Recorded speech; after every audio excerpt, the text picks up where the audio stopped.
Hello, everybody out there in radio land. Y'all are listening to Media Cyphers only on 89.1 WIDR or online at widerfm.org. As always, the following thoughts, views, and opinions are not necessarily those of 89.1 WIDR or Western Michigan University, no matter how dope or insightful they may turn out to be. So today's kind of our Labor Day episode, so it's going to be a little bit more relaxed. I gave the rest of the team the weekend off. I'm going to be hitting on some important stories in the first hour, and then in the second hour, stay tuned. We've got a very fantastic. We're going to be playing back some from the archives. It was a teach-in I did with the Socialist Party of Michigan, student debt and class struggle in the United States. So stick around for that. That's at 1 o'clock.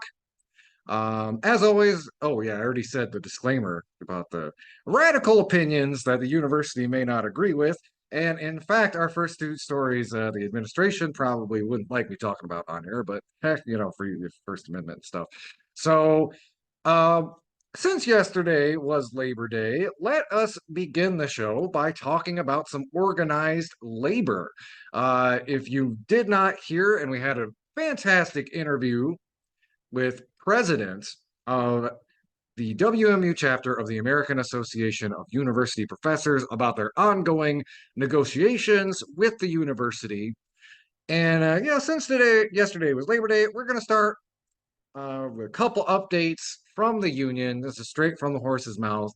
So they've got a couple of updates since we were last on air, which again was August 27th. So I'm going to read a couple updates. One is from the 29th, and one is from September 1st. So first update I want to give you, it's still a little unclear whether this was retaliation or some kind of astroturfed aggression, but on August 29th, WMU AAUP website posted this: destruction at union headquarters as WMU ramps up its campaign against its own employees. Western Michigan University administration's recent unprecedented abuse of its campus-wide email system is a classic anti-union propaganda effort to divide and pit employee groups against one another. In a series of campus-wide emails full of false and misleading claims about the university's own faculty members, the administration has painted itself as generous and benevolent during tense compensation negotiations. It is WMU faculty who are greedy and entitled, the messages suggest, providing manipulated, self-serving numbers to prove its case. What's going on here? President Montgomery knows that if he can get employees to bicker with or even attack one another, we'll stop focusing on him. The results of his campaign so far: a few appalling, vicious, anonymous emails to WMU AAUP leaders, and some willful destruction of union fliers at WMU AAUP headquarters. But another result, one surely not intended by our labor scholar president, has been a flood of solidarity from Western employees all across campus. Indeed, each of our recent wildly successful demonstrations has included folks from no fewer than 4 Western Michigan University employee groups, some appearing in public with us despite their fear of retaliation. Again, President Edward Montgomery is a labor scholar, and he knows better than most that united we bargain, divided we beg. Not surprisingly, he would rather have employees focused on one another rather than his own exorbitant compensation, weird financial priorities, and lack of vision for our beloved university. Does the fact that his propaganda seems to be leading to attacks on his own faculty, putting students too in the firing line, make any difference to him?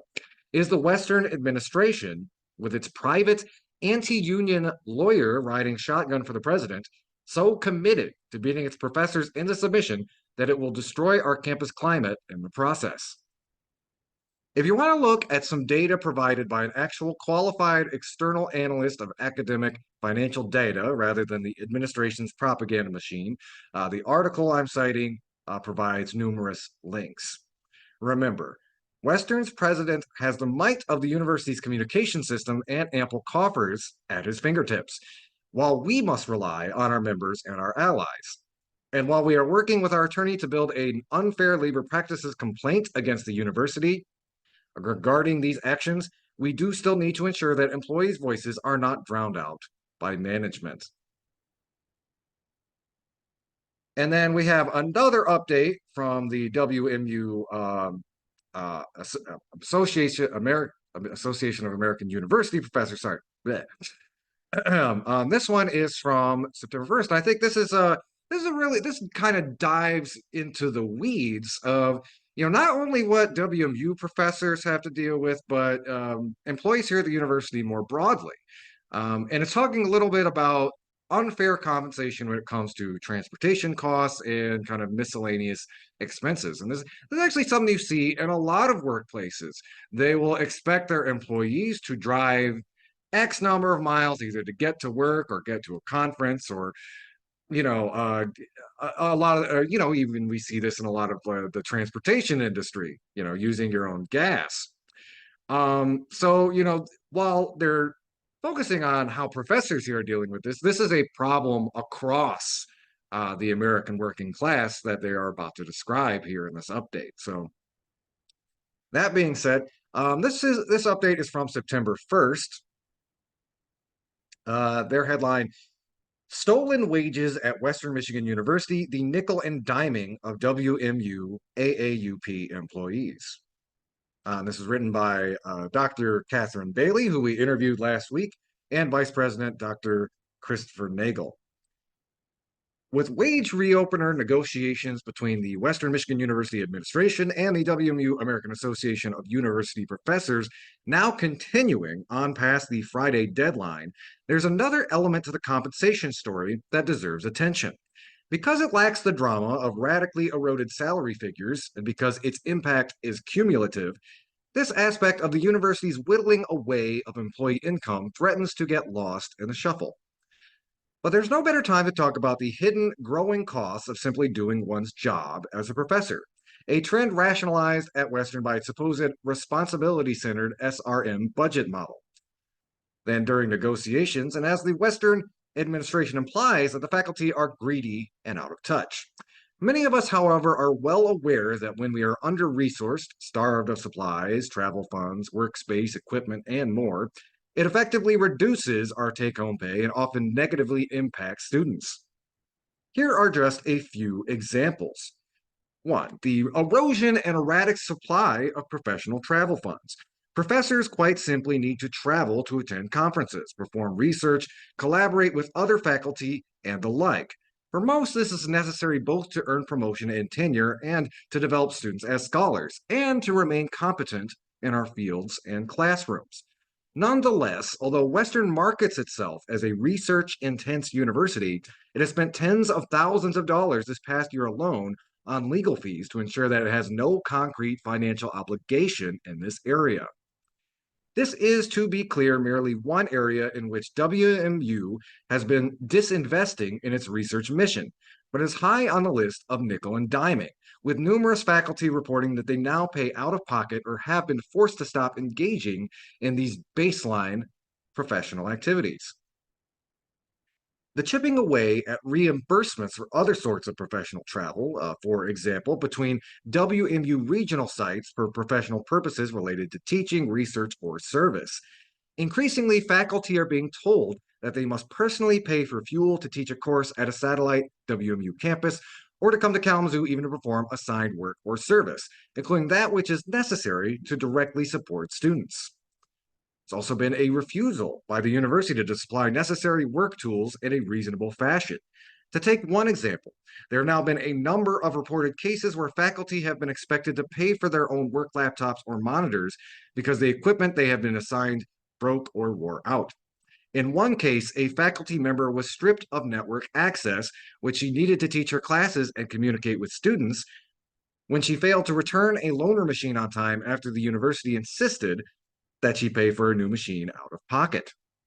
In addition, there were reports of faculty being expected to buy lab supplies, safety wear, photocopies, awards for students, software, studio art space, and, with the near decimation of the library's budget, access to journals and databases and books. One faculty member reported borrowing from a friend at Grand Valley State, not a research-intensive school, by the way, because our own research-intensive university claimed it couldn't afford databases or books. Again, these are just a few examples of how professional expenses are being shifted onto faculty. An ancillary expense has been that WMU's disinvestment in students, both graduate and undergraduate, has created a situation in which employees across the university feel compelled to step up to fill in critical financial gaps. For example, our campus now abounds with stories of employees in various employee groups who have provided books, lodging, meals, and even emergency tuition payments for desperate students. The fact that Western Michigan University has permanent charity opportunities for employees to fund students' basic needs points to a normalization of the fact that the university now effectively expects employees to shore up such deficits. While faculty love our students, and such generosity is to be lauded and supported, indeed we both participate, the institutional reliance on them further shifts the financial burden of supporting students from the university and onto employees. What does it say about Western Michigan University that it chooses to spend millions on its elite administrators, Division I football, fancy new buildings, and corporate attorneys and consultants, but accepts that food scarcity will be a basic condition for many of its students, both graduate and undergraduate? We are perhaps all used to this sort of thing with respect to public school teachers, where radical political forces have long suggested that it is a favor to them to pay them at all, let alone to supply them with the supplies and continuing education they need to do their jobs. But this tendency has also been spilling over into higher education. And if third grade teachers can be painted as uppity for daring to request raises and money to buy glue sticks, of course it will be easy enough to portray university professors as selfish elitists. Neither characterization is accurate, of course, but with a bully pulpit of institutional authority, communications, and PR smokescreens to support them, the WMU administration seems committed to justifying its starvation as management approach, according to which cutting away at expenditures is desirable regardless of the impact on key services or Western's academic reputation. And while this chronic disinvestment in Western's core mission is unlikely to make the news, it explains why so many employees are so frustrated and willing to fight for as long as necessary. Again, that was the latest update from the WMU Association chapter of the Association of American University Professors. They are currently in contract negotiations with the university. Just some thoughts before we go to break. This is a very important struggle going on right now. I really encourage all of our WMU students and faculty to pay very close attention to this. This is something we've seen time and time again here at Western and in the Kalamazoo community, where socially we are progressive, but economically we are as right-wing as any union-busting candidate or corporation. And we really see the university showing its true colors in an incident like this, where, again, as they mentioned, not only failing to negotiate with the professors in good faith, but also weaponizing these corporate union busting attorneys, using the university email system to paint them in a bad light, trying to pit workers at the university against each other. Well, my message is, they may have all that. I've got 2 hours every week broadcasting out of 89.1 WIDR and online, and I'm going to use that to platform this important calling out of the BS that's coming down from the university. So we're going to take a break. We're going to switch gears, talk about the ongoing situation in Gaza, how campus protests are going to be ramping up as we're getting into this fall, how certain universities are trying to clamp down and oppress. But we're going to take a quick little musical break. This is Billy Bragg with the classic track in honor of Labor Day and our chapter of the American Association of University Professors. This is Billy Bragg with There Is Power in a Union. WIDR or online at widerfm.org.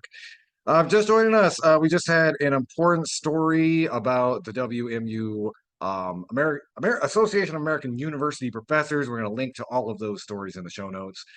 Going to be spending this next chunk of the show talking about the protests, the ongoing protests against the genocide in the Gaza Strip, especially here on college campuses. And just a little bit of further context. Over the last week, the IDF, Netanyahu, the Israeli government, has expanded this genocidal war into the West Bank. They have gone full force, boots on the ground. They are using a lot of the same tactics that they did in Gaza, telling people, "Oh, evacuate to the site," and then bombing it, or picking people off, snipers, etc. Um, and I want y'all to understand these next few stories in that context. Is not only are we any closer to a ceasefire than we were before Joe Biden dropped out or anything else, but Netanyahu is escalating the war over on that side of the world. He is ostensibly trying to apply the same genocidal logic that he's been spending for nearly the last year in Gaza onto the West Bank. And as some of y'all know, we talked pretty in depth about the DNC last week. Our response, and not necessarily surprise, but nonetheless disappointment, that the Democratic Party's message on Gaza is essentially thoughts and prayers to the people that we are going to continue to materially, no, thoughts and prayers to the victims of the genocide that we are going to continue to materially support.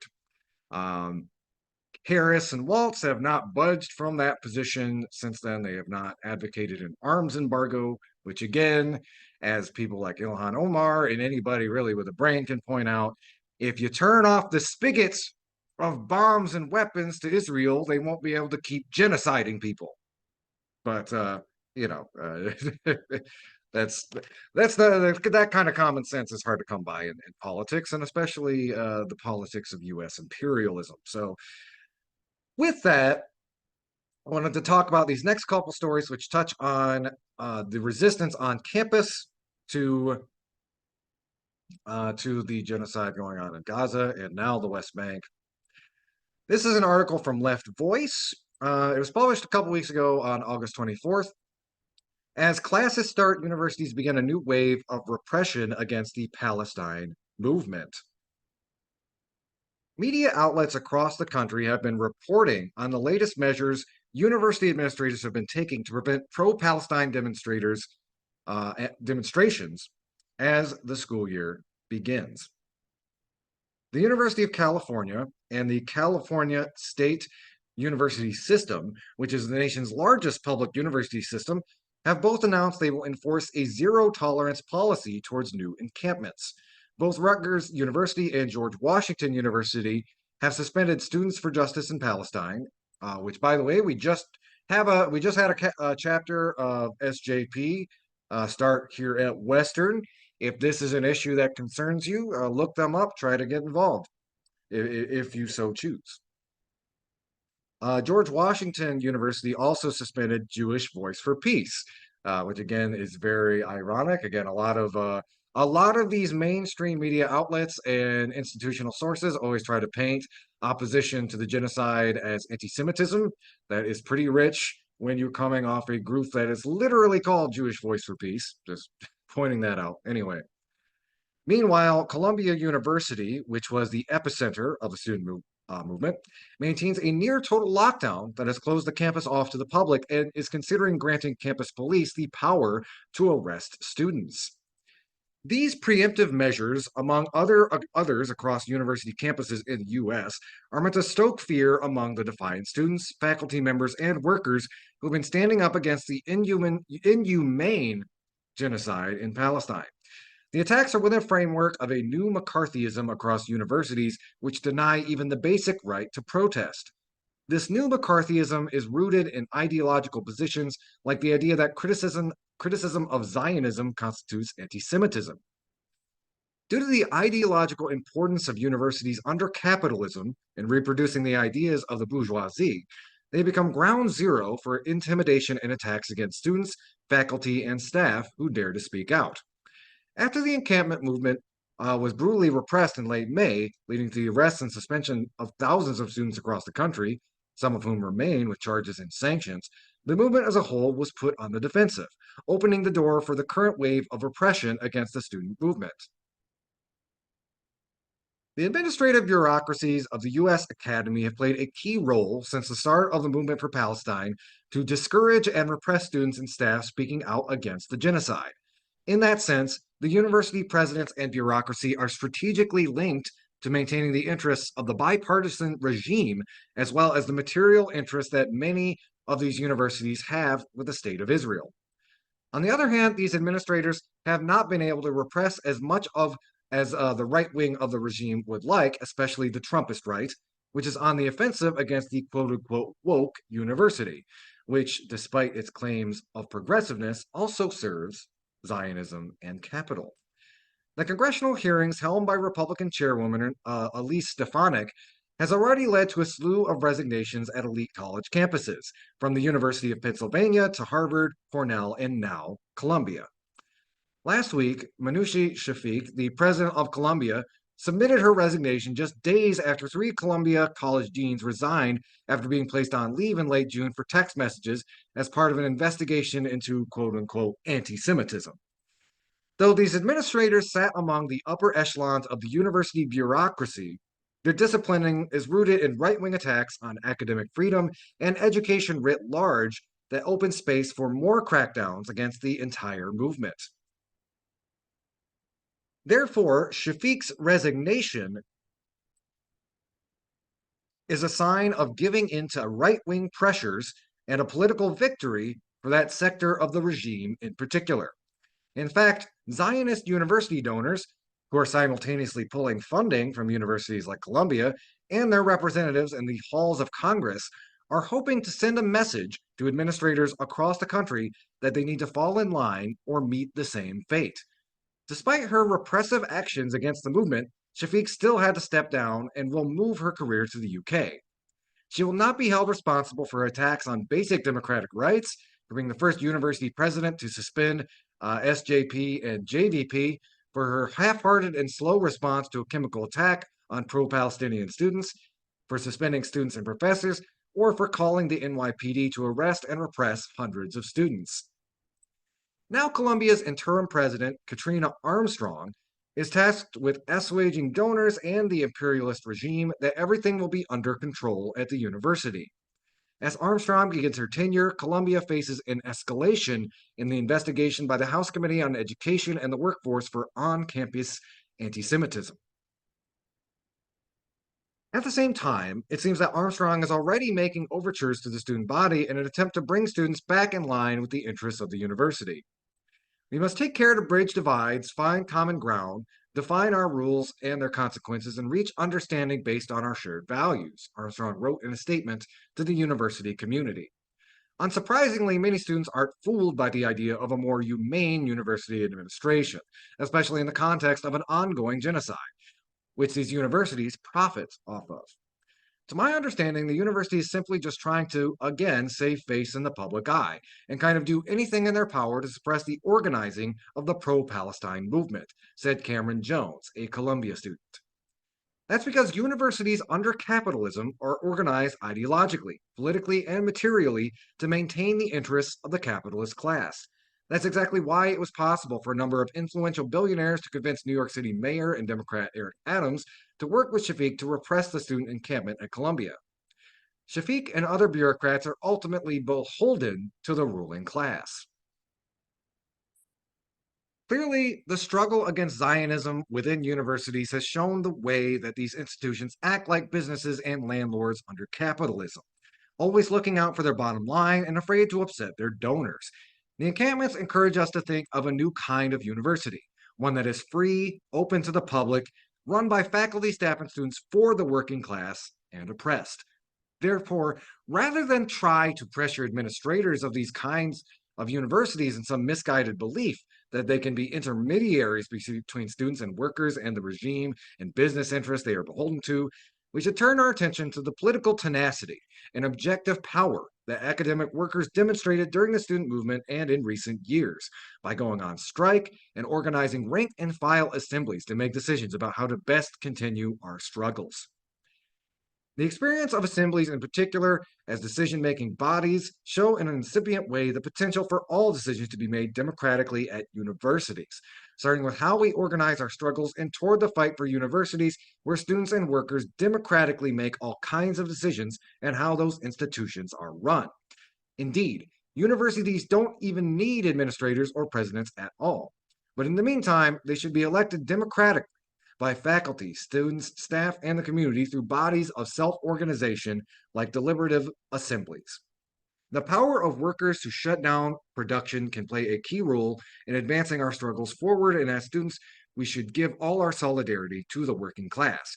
The 1,200 UAW workers currently on strike at Cornell University following the historic UC workers' strike that took place in May and June is one example of the way in which we can fight back the exploitative nature of the ivory tower. Most of the workers that are on strike at Cornell are food service workers, cooks, and custodians, some of the most exploited and precarious workers at universities.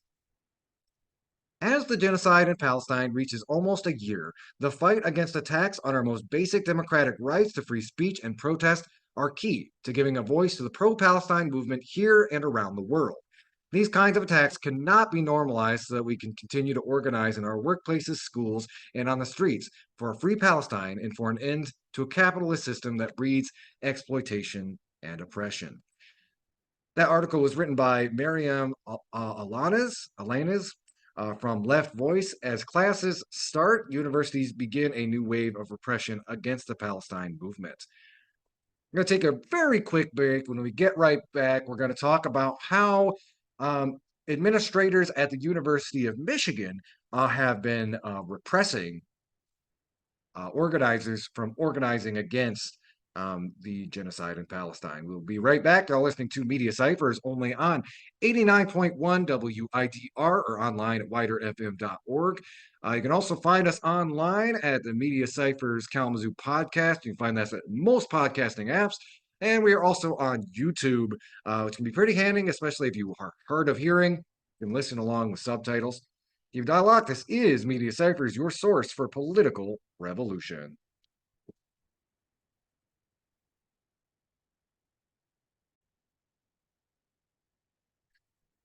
Hello, everybody. We are back. This is Media Cyphers only on 89.1 WIDR or online at widerfm.org.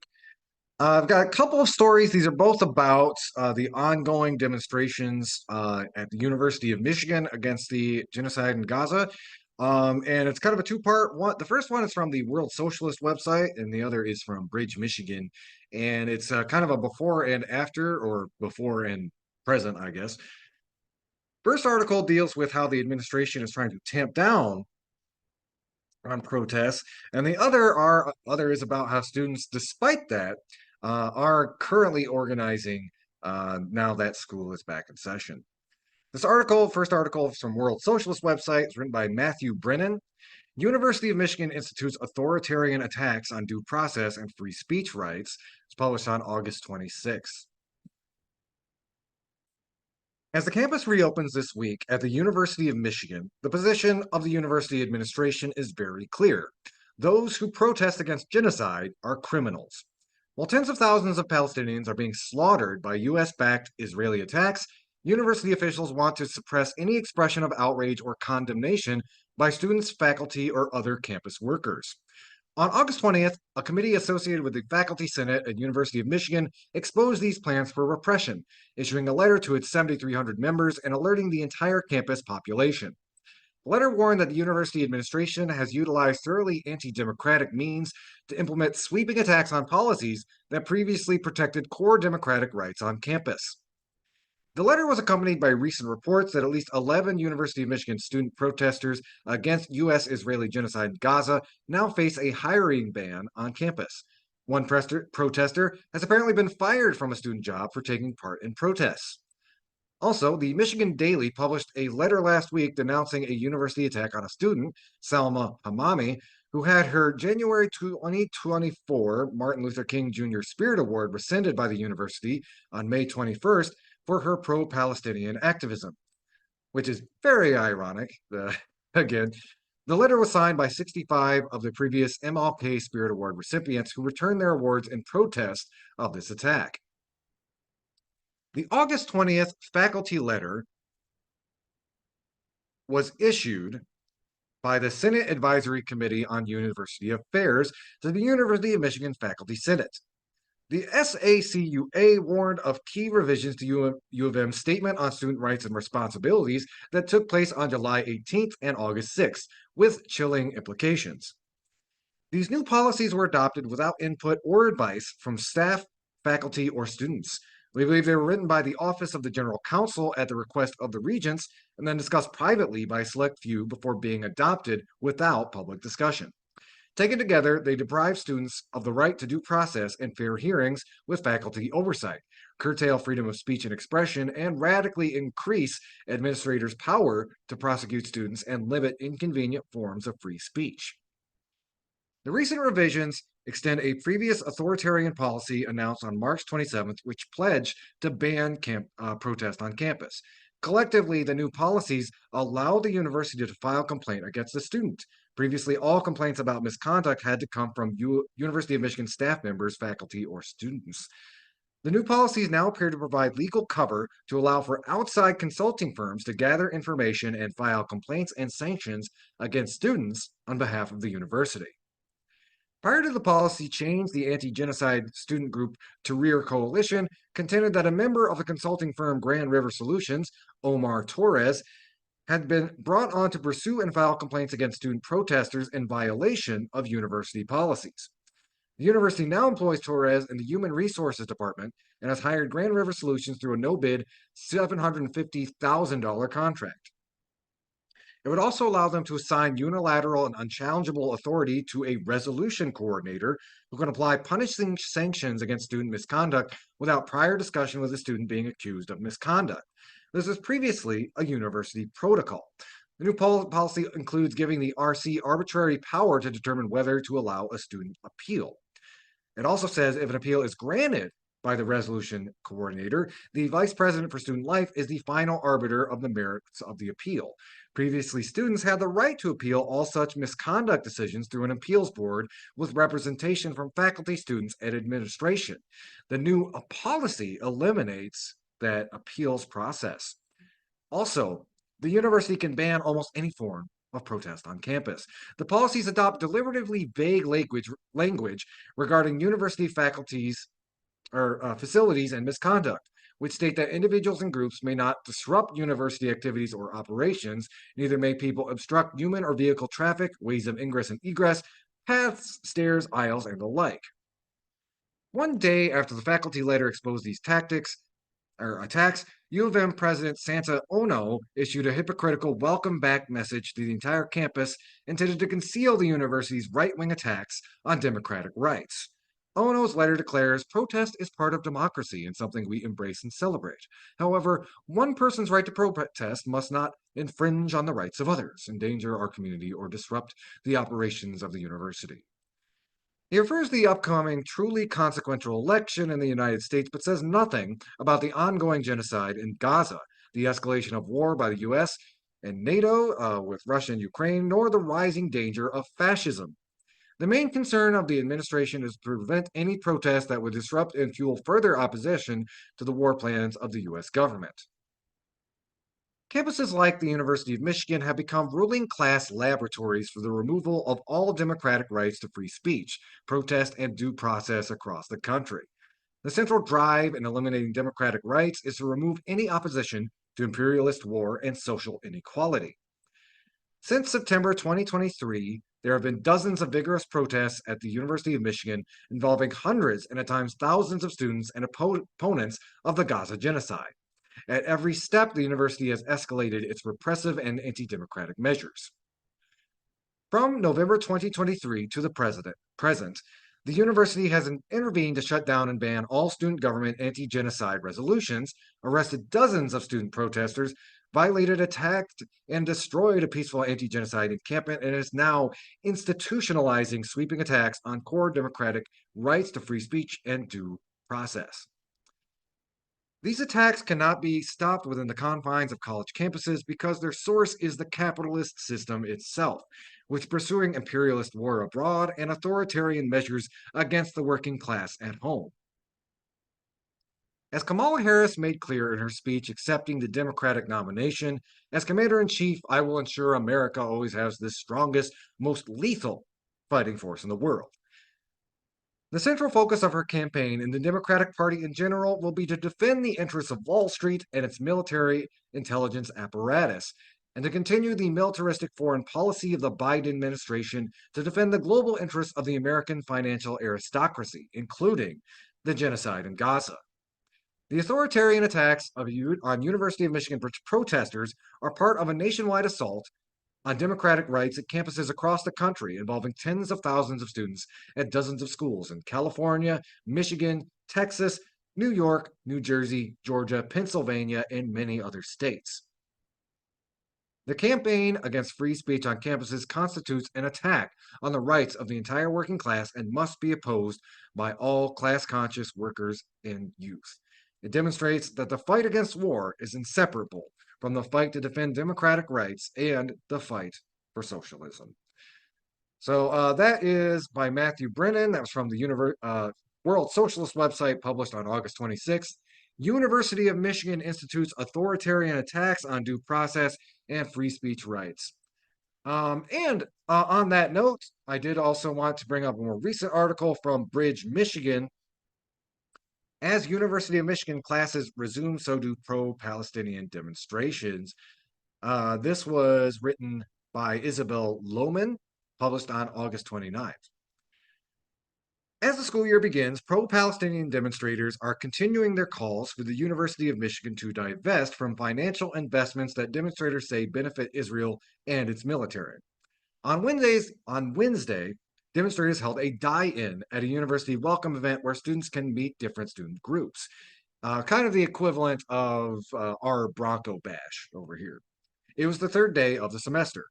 University of Michigan police arrested 4 people, including 3 people not affiliated with the university and 1 temporary employee. University spokesperson Colleen Mastoni said in a statement. At the rally Thursday morning calling for the release of one of those arrested, student Asma Aidi said those arrested included a 16-year-old who is the child of a faculty member, 1 recent graduate, a student who is also a University of Michigan employee, and 1 community member. She said 2 people were hospitalized, including 1 of the 4 arrested.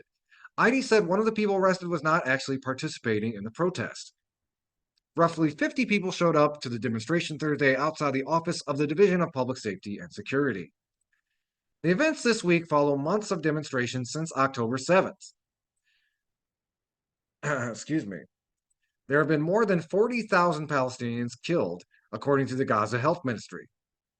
More than 100 Israeli hostages remain in captivity. Less now. You may have heard that story about more Israeli hostages were killed.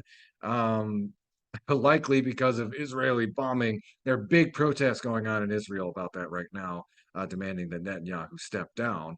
There's some good articles from Democracy Now! You can check out if you want to find out more about that. Students and community members had an encampment on the main campus for almost a month before university officials dismantled it in May. In the past, demonstrators held a sit-in at the university administration building, placed fake body bags at the home of then board chair, and peacefully demonstrated at the May commencement ceremony. Pro-Palestinian advocates also tried to get a pro-Palestinian candidate onto the state Democratic Party ticket for the university board this past weekend, but were unsuccessful. Also, the student government is run by students who ran on the platform of Shut It Down. Leaders have vowed to end student government activity until the university divests. People chanted Thursday, disclose, divest, we will not stop, we will not rest, a chant also used on Wednesday where people were arrested and at previous pro-Palestinian demonstrations. Nat Leach, an undergraduate student, said they feel the movement did not slow down this summer. Instead, people used the time to study, to reflect, and to be critical so they could hit the ground running and to be ready to win divestment. Kathleen Brown, a PhD candidate, said the university is spending a lot of time and money on attacking their own students. The anti war protesters will always protect one another, said Heidi. And so we're always going to stand here with our community, our individuals, our students, whoever it may be that is facing any backlash from the university. And we'll continue to do that with every individual. But we will never stop organizing for Gaza, and we will never stop organizing for Palestine. Anyway, you can find that article on Bridge, Michigan. It's written by Isabel Lohman, published August 29th. As University of Michigan classes resume, so do pro-Palestinian demonstrations. We're going to take a quick little break.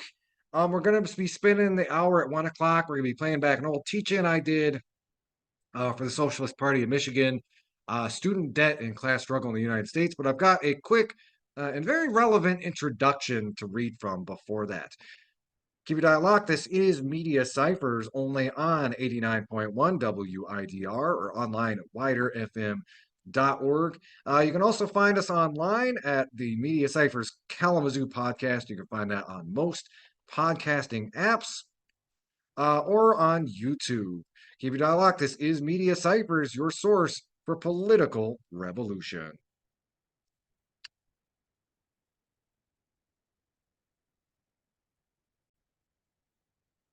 Hello, everybody. We're back. This is Media Cyphers only on 89.1 WIDR or online at widerfm.org. So we're about to spend the next hour playing back an old teach-in I did back, about 2 years ago, student debt and class struggle in the United States. Bear with, there's a few old references, but I think especially going into the school year, it is a very important teach-in to think through why do y'all out there, all y'all wandering out in front of the Bernard Center, why do you got to deal with student debt? It's not like this in most of the rest of the world. Well, it's a very recent thing to try to control the working class and inhibit our organizing here in the United States. But before I do that, I want to read this article from Henry A. Giroux, who this teach-in I'm going to play at 1 o'clock. I cited pretty extensively from their book, Neoliberalism's War on Higher Education. And they just put out an article with Truth Out on August 18th that I thought was a very important introduction, especially kind of updating everything going into the 2023-2024 school year, or 2024 to 2025, that is.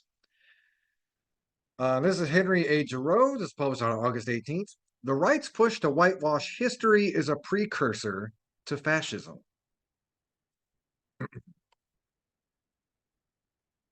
As the 2023-2024 academic year ended in June, far-right attacks by politicians and university administrators foreshadowed the troubling challenges that students and faculty will face as public and higher education resumes this year. It is hard to forget that at the end of this academic year, the usual focus on commencement speeches and joyful graduation ceremonies gave way to what Michael Gould Wartofsky called the American Homeland Security Campus. Amid widespread campus protests against Israel's brutal war on Gaza, snipers were stationed on campus rooftops, peaceful student protesters and faculty were beaten, police and National Guard units manned college checkpoints, and the familiar smell of cut grass and freshly planted flowers was replaced by the scent of gunpowder. In short, higher education was transformed into a police precinct. Beneath the sweeping repression aimed at silencing dissent, free speech, and critical inquiry lies a series of right-wing policies that threaten to undermine education's role as a democratic public sphere and its commitment to fostering critical thinking. In this environment, we can expect a sustained assault on critical pedagogy, historical understanding, informed judgment, faculty job security, critical literacy, civic awareness, and any effort to connect learning with civic engagement and democratic values. For instance, far-right legislators in states like Florida, Tennessee, and Idaho are banning books and prohibiting the teaching of concepts related to race, LGBTQ plus issues, and social justice. Public and higher education institutions are being defunded, particularly if they address diversity, equity, inclusion initiatives. Many public school libraries are being stripped of resources, with some being transformed into detention centers. Students are bankrupting their future because of high tuition costs and staggering student debt. Under the influence of white Christian nationalists, states such as Oklahoma have seen officials mandate the incorporation of the Bible into school classrooms, further intensifying the cultural battle over religion in school. Battle, sorry. Higher education is also under siege. In states like Wisconsin and Florida, tenure has either been significantly weakened or effectively eliminated. In many states governed by right wing officials, attacks on academic freedom have become widespread, particularly targeting faculty who critically address Israel's dehumanizing war on Gaza. These attacks include monitoring and restricting what faculty can teach. For instance, Florida has instructed the leaders of the 12 public universities to screen certain courses for anti Semitism or anti Israeli bias. The Intercept points to SB 1287, which, if enacted by the California legislature, would stifle free speech on public university and college campuses, specifically around protests against Israel's war in Gaza and its occupation of Palestine, according to civil rights advocates.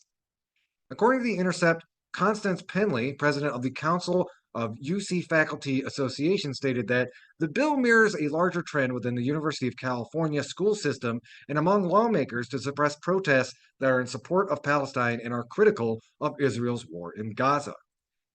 These policies do more than undermine independent voices of dissent. They are part of a long standing right wing strategy to transform public and higher education into either corporate adjuncts or white Christian indoctrination centers. The suppression of academic freedom, free speech, and the rights of faculty and students is not just a political maneuver, it is an act of violence. Historian Ruth Ben Gate aptly warns that students returning to campus this fall will face relentless attacks by authoritarians who are happy to engineer the intellectual, social, and financial impoverishment of the educational sector to get rid of anyone who stands in the way of their dreams of national and ideological purity. We live in an age where the unimaginable becomes imaginable.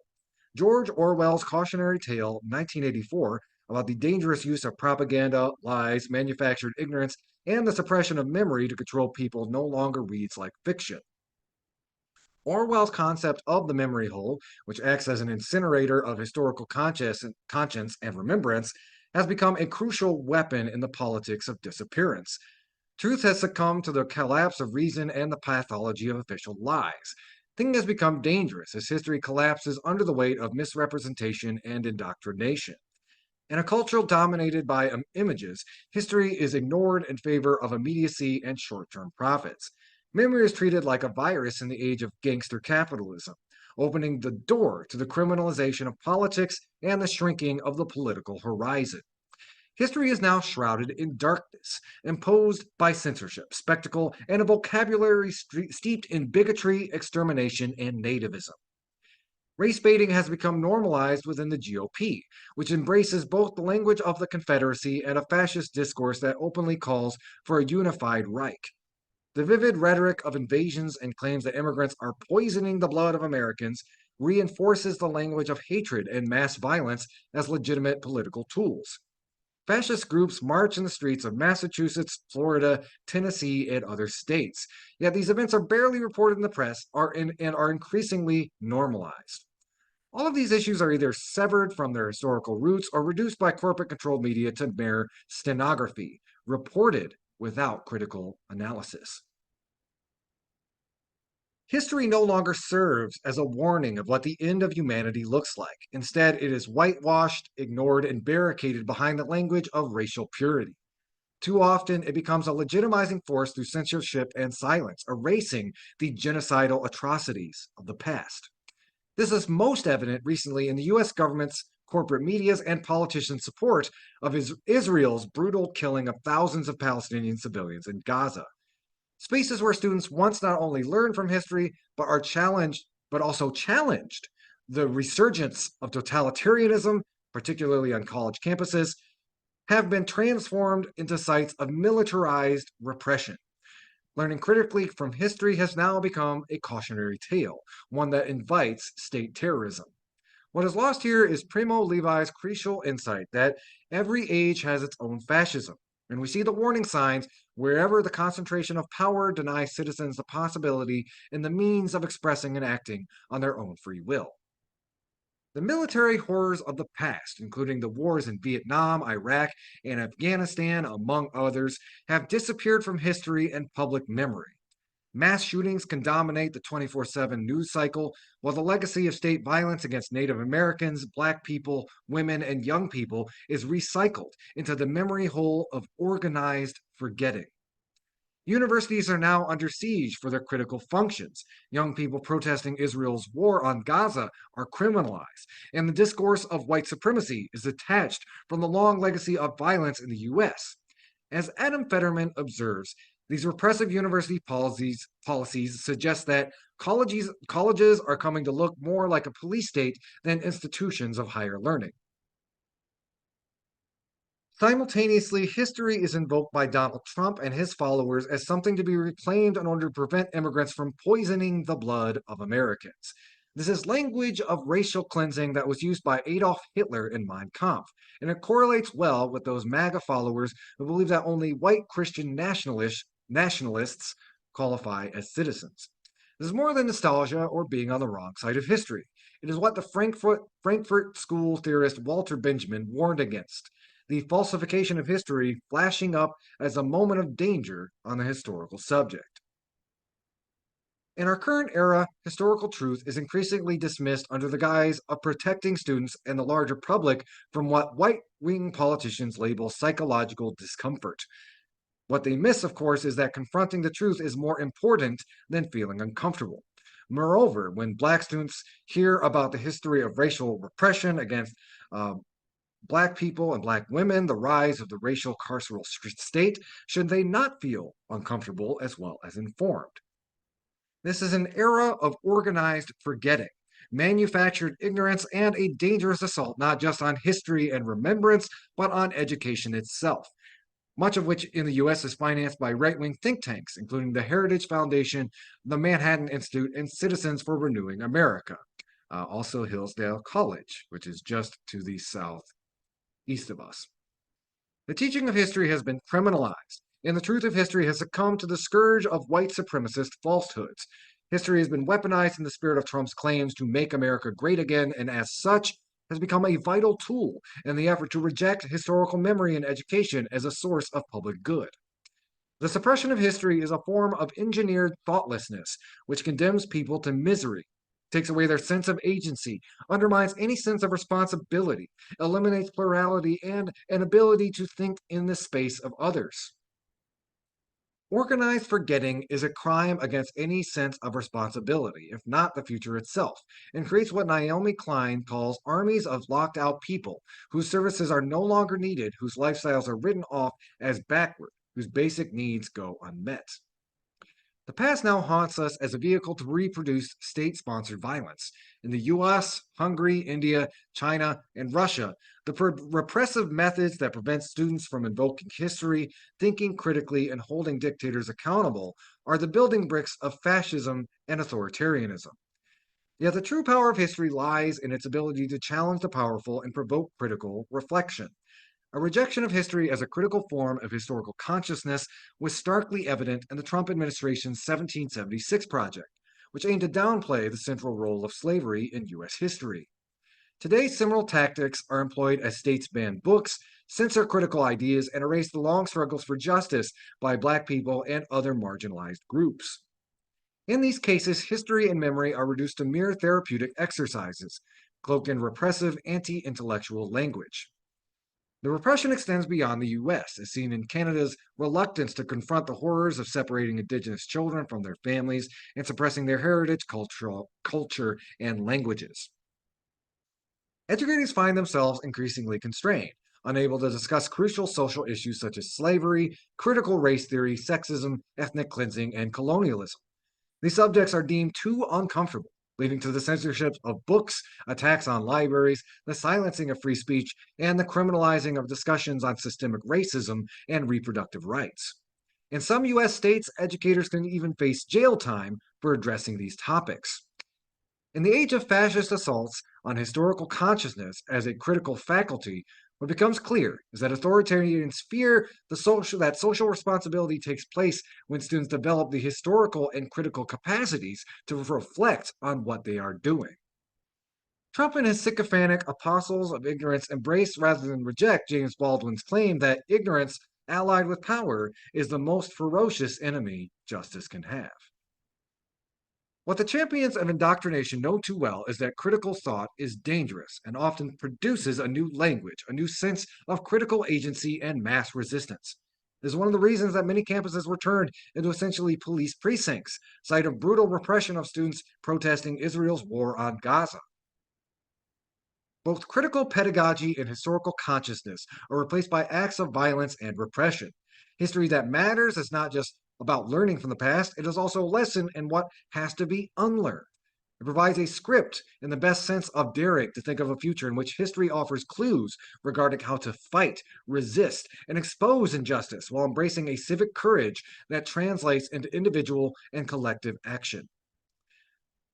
The weaponization of psychological discomfort serves to misremember, suppress, and render invisible the suffering of innocent people, while shielding the powerful from accountability. This approach to memory work does more than attack history. It signals the death of historical consciousness, truth, and critical thinking. The importance of learning from history transcends education, forming the foundation for historically informed and engaged citizens. Without such citizens, democracy cannot survive. Suppressing history leads to moral fatigue and the erosion of social responsibility, reinforced by a dangerous merger of ignorance and thoughtlessness. This is more than a threat to democracy, it is a powerful condition for authoritarianism. The great philosopher, Hannah Arendt reminds us that thoughtlessness and historical amnesia are preconditions for fascism. She writes that to think always means to think critically, and to think critically is always to be hostile. History, however disturbing, connects us to past worlds that we must not repeat while offering insights, hope, and possibilities for the future. The truth of history and its lessons are essential for fostering individual liberty and freedom of expression. When history is suppressed, societies become vulnerable to manipulation, often resulting in unthinking mobs seeking community through hatred, repression, fear, and violence. If this trend continues unchecked, it threatens to replace informed citizens with a populace easily swayed by demagogues, ultimately leading to the demise of democracy itself. As we mark the 100th birthday of the great novelist and activist James Baldwin, it is worth recalling his insistence that we need to grapple with the ghosts of history. Baldwin urged us to engage with history fully, making it instructive for those who often deny its truths and the way it continues to shape the present. He argued throughout his life that history should always question and challenge the status quo, embrace unflinching truths, and reveal the untold cruelty that hides in silence. Baldwin was right in stating that history is more than a narrative of remembrance. It is literally present in all that we do. For Baldwin, education and history itself were dangerous. He writes, "The purpose of education, finally, is to create in a person the ability to look at the world for himself, for themselves, to make their own decisions, to say to themselves, this is black or this is white, to decide for themselves whether there is a God in heaven or not, to ask questions of the universe, and then learn to live with those questions in the way they achieve their own identity. But no society is really anxious to have that kind of person around. What societies really, ideally want is citizenry which will simply obey the rules of society. If society succeeds in this, that society is about to perish."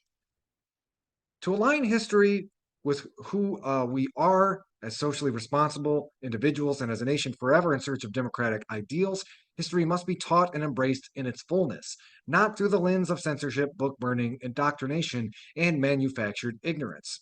History shapes our identity and must be a force for understanding and critical thought, not repression.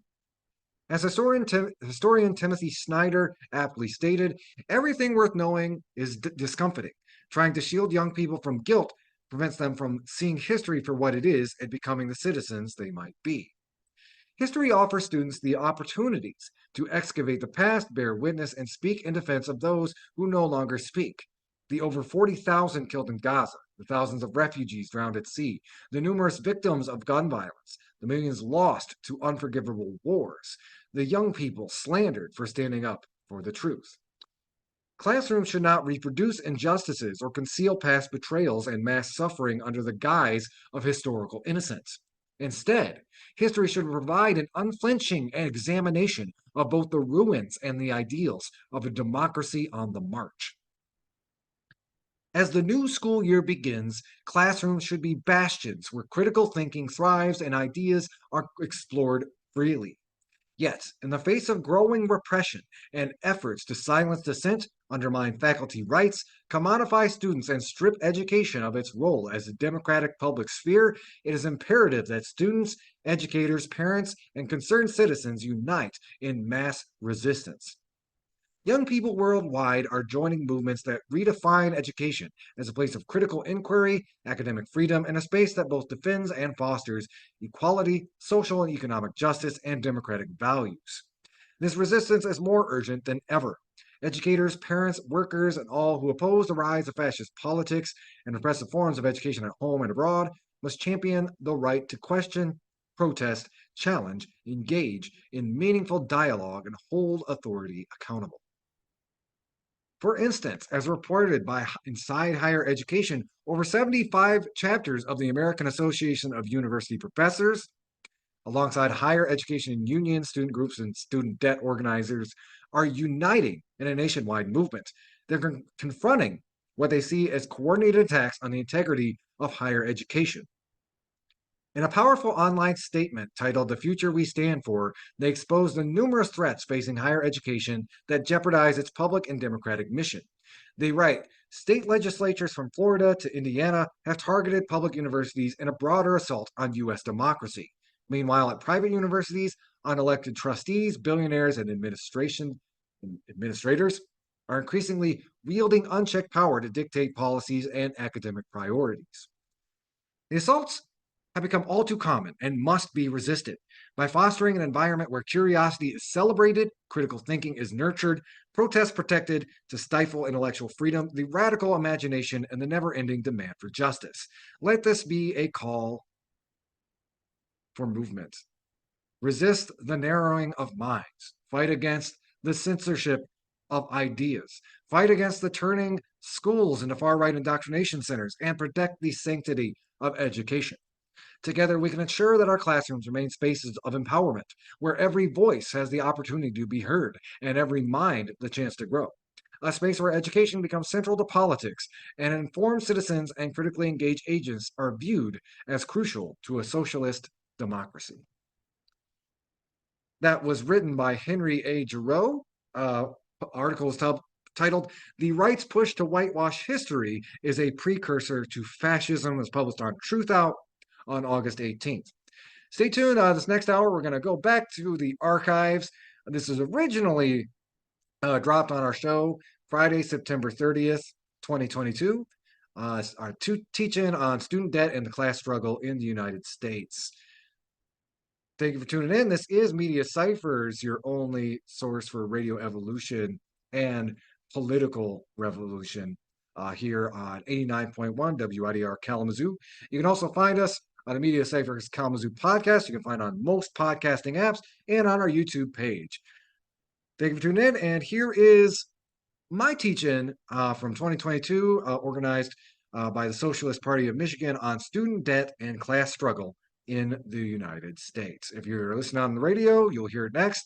If you're listening on the internet, I will link to it in the show notes.